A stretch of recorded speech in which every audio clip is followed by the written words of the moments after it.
I'm Brian Diaz with Score More Credit, and this is how to prevent identity theft. Okay, there's two main types of identity theft. There are those people who try to open up a new account in your name, and then there's the type where they try to take over an existing account. You don't need any of those identity theft prevention services. It's been pretty much tested and shown that they're completely useless in stopping anyone from protecting your credit. As a matter of fact, you probably saw a commercial recently with a guy with I think the company was LifeLock, where the gentleman had his social security number on the side of a truck, and he was driving it through Manhattan because he was so sure that his $1 million insurance policy would protect his identity from being stolen. And then 2 weeks later, his identity was actually stolen. So those services are all pretty much useless, and there's actually steps that you can take that will cost you nothing and are much more effective. So to prevent the first type, which is someone opening up an account in your name, the first thing that you want to do is contact all three bureaus and have a fraud alert placed on them.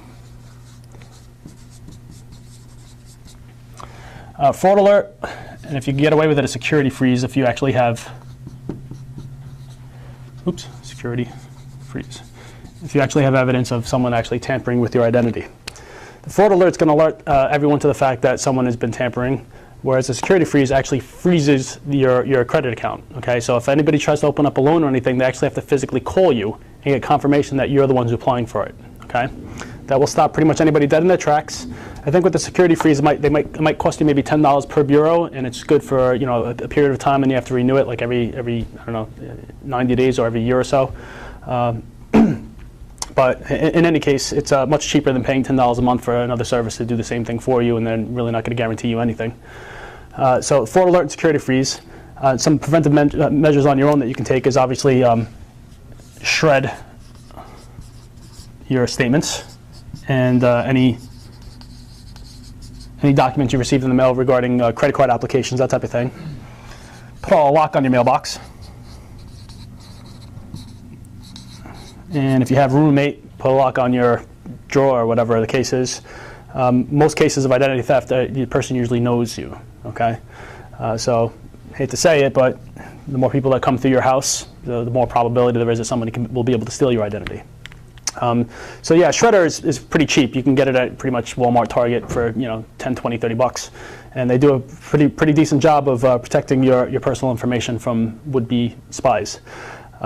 Especially when you throw it in the garbage, you have people shift through the garbage to just open up an account in your name. The other type of identity theft is someone taking over one of your existing accounts. Okay, they might call up. Let's say you have a Chase account. They call up Chase and say, hey, I just moved and I misplaced my credit card. Could you mail me a new one? Here's the new address. Now, Chase doesn't know any better. As long as they have majority of your information, they're going to send out that card. Okay. Again, most cases of identity theft, the person usually knows you. So if they ask for like mother's maiden name and all that, they might have that information. Easiest way to just prevent all that from happening is with each one of your accounts, you simply ask for the lender to give you a PIN code. That you get a 4-digit PIN code, in which case anytime that you have to call up and have questions about your account, you need a new card mailed to you, you just want to make a payment, whatever the case is, they're going to ask you for that 4-digit PIN code before providing any information. Okay, it's real simple to set up. Just make sure that you're not using any numbers that are overtly obvious. I like using like one of my telephone numbers from like my best friends when I was in grade school. It's a number that I'm not going to forget, and one that I can use fairly regularly. Don't write them down or anything like that where somebody could find them. But those are the two easiest ways to prevent identity theft. PIN code and fraud alert or security freeze with the credit bureaus. It's Brian Diaz, preventing identity theft.